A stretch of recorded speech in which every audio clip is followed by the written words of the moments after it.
మళ్ళీ మళ్ళీ చెప్తున్నాను, ఇంకొక ఛానల్లో ఇంకొక నెంబర్లో ఇవి ఎక్కడా దొరకవు, మీకు అందుబాటులో సుధీర్ శర్మ ఇంకెక్కడ ఉండడు.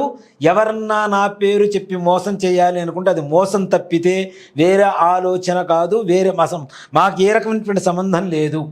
అది గోకర్ణ యాత్ర కావచ్చు, రాజశ్యామల అమ్మవారి లాకెట్టు కావచ్చు, వారాహి అమ్మవారి లాకెట్టు కావచ్చు, తాయెత్తు కావచ్చు, నాతో అపాయింట్మెంట్స్ కావచ్చు, నాతో కార్స్ కావచ్చు, మరే ఇతర పరమైనటువంటి వ్యవహారాలు ఏవైనా సరే సుధీర్ శర్మతో మాట్లాడాలి, సుధీర్ శర్మతో కాంటాక్ట్ అవ్వాలి, సుధీర్ శర్మ దగ్గర నుంచి వస్తువులు ఏమైనా తీసుకోవాలి, దేవతలకు సంబంధించినటువంటి వస్తువులు అంటే ఒక్కటే నెంబర్ 8143666818. ఈ నెంబర్కి తప్పించి మిగిలిన నెంబర్కి మీరు అపాయింట్మెంట్ తీసుకున్నా నేను మాట్లాడను, డబ్బులు వేసినా నాకు సంబంధం లేదు. ఏదైనా వాళ్ళు వస్తువులు పంపించినా నాకు దగ్గర నుంచి వచ్చినటువంటి వస్తువులు అయితే కావు, నేను తయారు చేసినటువంటి వస్తువులు అంతకంటే కావు. దయచేసి గమనించండి. ఈ యొక్క విషయాన్ని మాత్రం జ్ఞప్తికి పెట్టుకోండి. వేరే నెంబర్స్కి ఫోన్లు చేసి మోసపోకండి. మోసపోయిన తర్వాత మళ్ళీ నా పేరు బయట బదనాం చేస్తే నేను చేయగలిగింది కూడా ఏమీ లేదు. నిర్మోహమాటంగా చెప్తున్నాను, నిస్సంకోచంగా చెప్తున్నాను. ఈ మాటను గమనించండి. చాలామంది నా పేరు చెప్పుకుంటూ ఉన్నారు. ఇప్పుడు చెట్టు పేరు చెప్పుకుని కాయలమ్ముకునే రకాలు చాలామంది ఉంటారు. దయచేసి ఎవ్వరి మాట నమ్మకండి. ఈ నెంబర్కు మాత్రమే ఫోన్ చేయండి. ఈ నెంబర్ ద్వారా మాత్రమే నేను ఇచ్చేటువంటి వస్తువులు ఏవైతే ఉంటాయో అవి మీకు అందుబాటులోకి వస్తాయి. దయచేసి గమనించండి. పదే ఫోన్లు చేయకండి. ఆ నెంబర్కి వాట్సాప్లో మెసేజ్ చేయండి. మీకు కావాల్సిన వివరాలన్నీ కూడా సవివరంగా అందించబడతాయి. తద్వారా మీరు తప్పనిసరిగా తీసుకుంటారా లేదా అనేది మీ అభిప్రాయాన్ని బట్టి ఉంటుంది. నమస్తే, వెల్కమ్ టు అవర్ ఛానల్. నేను రమ. ఈరోజు మనతో ఉన్నారు ప్రముఖ ఆధ్యాత్మికవేత్త, జ్యోతిష్య మరియు వాస్తు పండితులు బ్రహ్మశ్రీ డాక్టర్ గుండెపూడి సుధీర్ శర్మ గురువు గారు ఉన్నారు. మాట్లాడదాం. నమస్కారం గురుగారు. జై శ్రీరామ్, శ్రీమాత్రే నమః, శ్రీ గురుభ్యో నమః. జై జై వారాహి, జై జై వారాహి. వారాహి నవరాత్రులు చక్కగా అంగరంగ వైభవంగా జరిపించారు టెంపుల్లో, మన టెంపుల్లో. నిజంగా అమ్మవారిని చూడడానికి 2 కళ్ళు సరిపో, అంత అందంగా ఉన్నారు గురుగారు. అమ్మవారి అనుగ్రహం తొందరగా అందరికీ కలగాలి. ఏ పని అనుకుంటే ఆ పని అవ్వాలి. న్యాయబద్ధంగా కష్టపడుతున్నాము, అయినా సరే ఇబ్బందికరంగా ఉంది, పనులు అవ్వట్లేదు, ఆర్థికంగా, మానసికంగా, శారీరకంగా అన్ని రకాలుగా ఇబ్బంది పడుతున్నాము, ఎవరికో చెప్పుకోలేకపోతున్నాము, అసలు ప్రశాంతత లేదు జీవితంలో అనుకున్న వాళ్ళందరికీ వారాహి అమ్మవారి అనుగ్రహం తొందరగా కలుగుతుందని మీరు ఎప్పుడు చెప్తుంటారు. ముఖ్యంగా మీరు అమ్మవారి ఉపాసకులు కాబట్టి మిమ్మల్ని అడుగుతున్నారు. అమ్మవారి అనుగ్రహం చక్కగా అందరి మీద కలగాలంటే ఏం చేయమంటారు?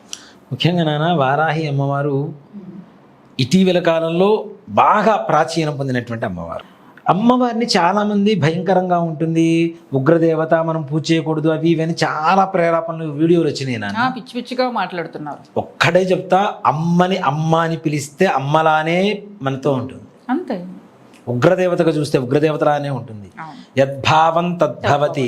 మన మనస్సులో ఏదైతే రూపంతో అమ్మను చూడాలనుకుంటామో ఆ రూపంలోనే చూపిస్తుంది. అసలు అలా అనాలని ఎలా అనిపిస్తుంది గురుగారు? అదే కదా, అమ్మవారిని పట్టుకొని. ఇప్పుడు మన ఇంట్లో మన తల్లి ఒకసారి కోపంగా ఉంటుంది, ఒకసారి ప్రేమగా ఉంటుంది, ఒకసారి లాలిస్తుంది, ఒకసారి జాలిస్తుంది, ఒకసారి పాలిస్తుంది, లేదంటే 2 పీకైనా కూర్చోబెడుతుంది మన మీద ప్రేమతో. కాబట్టి నా బిడ్డ సవ్యంగా ఉండాలి, ఆకలి తీరాలి, అనుకున్న పనులు అవ్వాలి అని. అలాంటి మన అమ్మలను కన్నా అమ్మ ఇంకెంత జాగ్రత్తగా చూసుకుంటుంది. వారాహి అమ్మవారి కోసమే కదా. మరి వారాహి అమ్మవారి అనుగ్రహం నానా శీఘ్రంగా కలుగుతుంది, చాలా శీఘ్రంగా కలుగుతుంది. ముఖ్యంగా రైతులు కావచ్చు, గృహయోగాలు కావాలి అనుకునేటువంటి వాళ్ళు కావచ్చు, భూములు అమ్ముకోవాలి లేదా కొనుక్కోవాలి. అమ్ముకోవాలంటే అందరూ అమ్ముకుపోవాలని కాదు ఇక్కడ భావన. ప్రయత్నిస్తున్న వాళ్ళు కొంతమందికి వాళ్ళకి ఆ భూమి అమ్మేసి ఇంకో చోట ఇల్లు కొనుక్కోవాలని కొంతమంది అనుకుంటారు కదా. ఇది తక్కువ రేట్లో ఉంటుంది, ఇంకా డబ్బులు కలుపుకొని పెద్ద ఇల్లు కొనుక్కుందాం అనుకుంటారు. అలాంటి వాళ్ళకి ఉన్నారు, రియల్ ఎస్టేట్ చేసే వాళ్ళందరూ మరి అదే బిజినెస్ కదా. సో కాబట్టి ఇలాంటి వాళ్ళకి కోర్టు వ్యవహారాలు, ముఖ్యంగా ఏదైనా భూగృహ వివాదాలు కావచ్చు, కుటుంబ వివాదాలు కావచ్చు, న్యాయపరంగా ఉండేటువంటి ఏ వివాదమైనా, ఇప్పుడు పెద్దల దగ్గర నుంచి ఆస్తులు రావట్లేదు, కోర్టులో పడ్డాయి, అన్నదమ్ముల మధ్య ఏదైనా గొడవ ఉంది, భూమి గృహాల రీత్యా, అక్క చెల్లెళ్ళ మధ్య, అన్నా చెల్లెళ్ళ మధ్య, ఇట్లానే ఏదో ఒక వివాదం ఉండేటువంటి వాళ్ళు కావచ్చు. ఇల్లు కొనుక్కోవాలి, మేము పొలం కొనుక్కోవాలి, మాకు శత్రుబాధలు ఉండకూడదు, తొలగిపోవాలి. నేను శత్రుబాధలు గురుగారు, ఎంత మంది ఇబ్బంది పడుతున్నారు నిజంగా. కాల్స్ అన్నీ అవే, మా వాళ్ళే మాకు ఏదో చేశారు, రానివ్వట్లేదు. అలాగే క్షుద్ర ప్రయోగ బాధలు పోవడానికి, నరఘోష పోవడానికి మనం తెలియకుండా కొన్ని దాటుతూ ఉంటాం.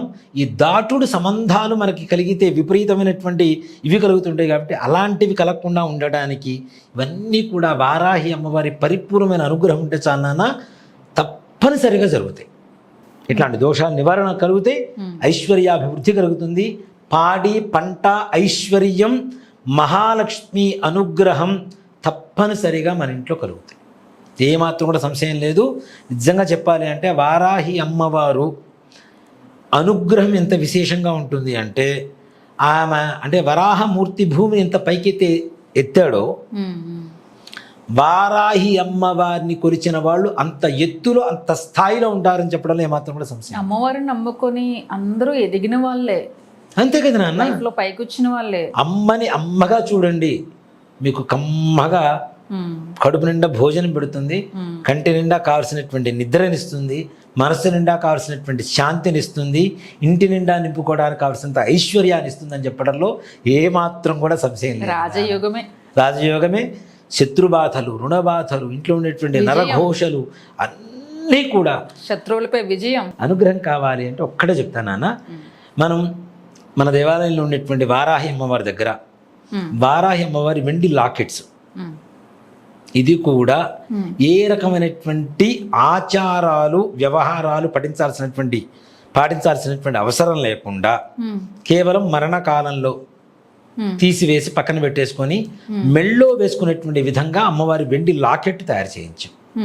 అది కూడా వెంటనే నేను ఇవ్వను. లాకెట్టు మనం గోల్డ్ షాపులు, సిల్వర్ షాపుల నుంచి తెచ్చిచ్చేసి మీకు చేతులు పెట్టేసే పరిస్థితి అయితే కాదు. దానికి తగ్గ మంత్ర జపం, హవనం, అభిషేకం, ఈ 3 చేసిన తర్వాతనే అమ్మవారి కుంకుమార్చన చేసి కుంకుమతో సహితంగా అమ్మవారి హోమం చేసినటువంటి భస్మంతో సహితంగా అమ్మవారి లాకెట్ ఇవ్వడం అనేది జరుగుతుంది. అది కూడాను ఎర్రటి తాడులో కట్టుకోండి మెడలో. అమ్మవారి వారాహి అమ్మవారు మెడలో వేలాడుతుంటే ఎదుటివాడు మాట్లాడే శక్తి ఎవరికైనా ఉంటుందా? ఇంకా ఎలాంటి శత్రువైనా సరే పక్కకి వెళ్ళిపోవాల్సిందే, అనుమానమే లేదు. ధైర్యం వచ్చేస్తుంది. అంతే కదా. అమ్మవారి చేతుల ఆయుధాలు కూడా నాగలి, గొడ్డలి, రోలు, రోకలి కదా. శత్రువుని దునివేస్తుంది, దంచేస్తుంది, భూమిని దున్నేస్తుంది, మీకుండేటువంటి సమస్త బాధల్ని కూడా దున్ని అవతల పడేస్తుంది. దాంట్లో ఏమాత్రం కూడా సంశయం లేదు. అంత పవర్. అంతే. రోకట్లో పచ్చిమిరపకాయలు వేసి దంచితే ఎలా ఉంటుంది అలానే ఉంటుంది. శత్రు బాధలు కూడా మొత్తం సర్వం వినాశనం అయిపోతాయి. సకల దుష్ట సంహారిణి, సకల క్షుద్ర బాధ నివారిణి, సకల కార్య సిద్ధికరి, సకలైశ్వర్య ప్రాప్తికరి వారాహి అమ్మవారు మంత్రం కూడా నాన్న చాలా గొప్పగా ఉంటుంది నిజంగా. అలాంటి మంత్రాన్ని 1,00,000 సార్లు జపం చేయించడం అంటే మిగిలిన దేవతల మంత్రాలు చిన్నగా ఉంటాయి, కానీ వారాహి మంత్రం చాలా పెద్దగా ఉంటుంది. దాంట్లో ఒకటే మాట చెప్తాను, లాస్ట్లో 4 అక్షరాలు వస్తాయి. 4 అక్షరాలు ఒకటే 4 సార్లు పలుకుతూ ఉంటాం. ఠహ ఠహ ఠహ ఠహ అనేటువంటిది. ఇది విడివిడిగా పలిగితేనే మనం పలకగలుగుతాం మంత్రంలో. ఠహ ఠహ ఠహ అంటే మూడవది వచ్చేసరికి టా వస్తుంది, కానీ టా రాదు, తప్పులు వచ్చేస్తాయి. కాబట్టి దాన్ని అంత పవిత్రంగానే జపం చేయించి, హోమం చేయించి, కుంకుమార్చన చేయించి, అభిషేకం చేయించి మీకు అందుబాటులోకి తీసుకురావడం జరుగుతుంది. తప్పనిసరిగా అభిషేకం చేసినటువంటి వీడియోలు కూడా, హోమం చేసిన వీడియోలు, కుంకుమార్చన చేసిన వీడియోలు కూడా మీకు ముందుగా ఈ వీడియోస్ ఏదైతే లాకెట్స్ ఉంటాయో అవి మొత్తం చూపించే ముందు, మీకు ఇచ్చే ముందుగానే ఈ మొత్తం వీడియోలు కూడా చేసి ఆ వీడియోలు కూడా చూపిస్తూనే మీకు ఇస్తాం తప్పనిసరిగా. దీంట్లో ఏ రకమైనటువంటి ఇది ఉండదు. ప్యూర్ సిల్వర్ ఉంటుంది, దాంట్లో ఏ రకమైనటువంటి సమస్య ఉండదు. తప్పనిసరిగా వారాహి అమ్మవారి లాకెట్ ధరించండి. లేదు మెళ్ళో వేసుకోలేం అనుకున్న వాళ్ళు ఎర్రటి తాడు తీసుకొని 2-3 వరసలు వేసుకొని చేతికి కట్టుకోండి. మీ చెయ్యి ఎక్కడైతే ముందుకు వెళ్తూ ఉంటుందో అక్కడ వారాహి అమ్మవారు ముందుకు వెళ్తూ ఉంటుంది. మీ చెయ్యి చేసేటువంటి పనులు కూడా మీ చేతి మీద ఉన్నటువంటి వారాహి అమ్మవారి చేసుకొని వస్తుంది ముందుగా. దాంట్లో అనుమానం ఏం లేదు. కానీ గురుగారు, వారాహి అమ్మవారి ప్రతిమ వేసుకోవాలంటే నియమాలని, లేదంటే ఏదైనా అడ్డంకులు వచ్చినప్పటికైనా భయపడుతూ ఉంటారు. నాన్ వెజ్ తినొచ్చా లేదా, ఇలాంటి డౌట్స్ చాలా మందికి వస్తాయి. ఒకటి చెప్తాను అన్న, వారాహి వామాచార దక్షిణాచారాలు ఉన్నాయి, 2 ఆచారాలు ఉంటాయి. 2 అమ్మవారికి ఇష్టమైనటువంటి ఆచారాలే. కొంతమంది వామాచారం చేస్తుంటారు, కొంతమంది దక్షిణాచారం చేస్తుంటారు. సాత్వికంగా కొంచెం వామాచారంలో వేరే వాడుతూ ఉంటారు ద్రవ్యాలు. ఇక్కడ ఏ రకమైనటువంటి శక్తినైనా మనం అమ్మవారిలో మనం చేసేటువంటి మంత్రం ద్వారా వెళ్తుంది కాబట్టి అమ్మవారిని అమ్మగా చూడండి అంతే. వామాచార పద్ధతిలో చూడాల్సిన అవసరం లేదు. మాంసం తిన్నా కూడా ఇప్పుడు చాలా మంది హోమాల్లో మాంసాన్ని కూడా హోమాల్లో వేస్తుంటారు నాన్న కొన్ని చోట్ల మధ్య మాంసాలు అంటుంటారు. అవునా? కాబట్టి ఏ రకమైనటువంటి సమస్య లేదు, చక్కగా వేసుకోవచ్చు. ఏ రకమైన నియమాలు ఏమక్కర్లేదు.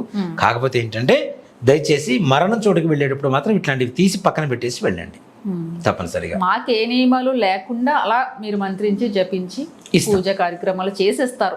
మాను గురించి తెలుసు కాబట్టి నియమాలు పాటించలేము కాబట్టి అందరికీ మాకు అనుగుణంగా అందరికీ అందుబాటులో. అవును గురువు, కష్టము భయము ఒక ఫీలింగ్, అరే అమ్మవారు మనతో ఉందనే భావన కంటే అరే ఏదైనా తప్పు చేస్తున్నాము మన ఫీలింగ్ ఎక్కువగా అయిపోతూ ఉంటుంది. మనం అందరికీ నియమంగా ఉండాలంటే కష్టం, కానీ కష్టం మాత్రం తప్పనిసరిగా ఉంటుంది. ఆ కష్టం తీర్చేది వితౌట్ నియమాలు అంటే తప్పనిసరిగా వారాహి అమ్మవారి లాకెట్ అనే చెప్తా. నియమాలు అవసరం లేదంటే చక్కగా అమ్మవారిని ఎవరొద్దు అనుకుంటారు. తప్పనిసరిగా వారాహి అమ్మవారు అంటే ఇంకా మనకి వారాహి అమ్మవారిని మెళ్ళో ధరించండి, విజయం అంతే. మరో పవన్ కళ్యాణ్ గారు అవ్వండి అందరూ కూడా.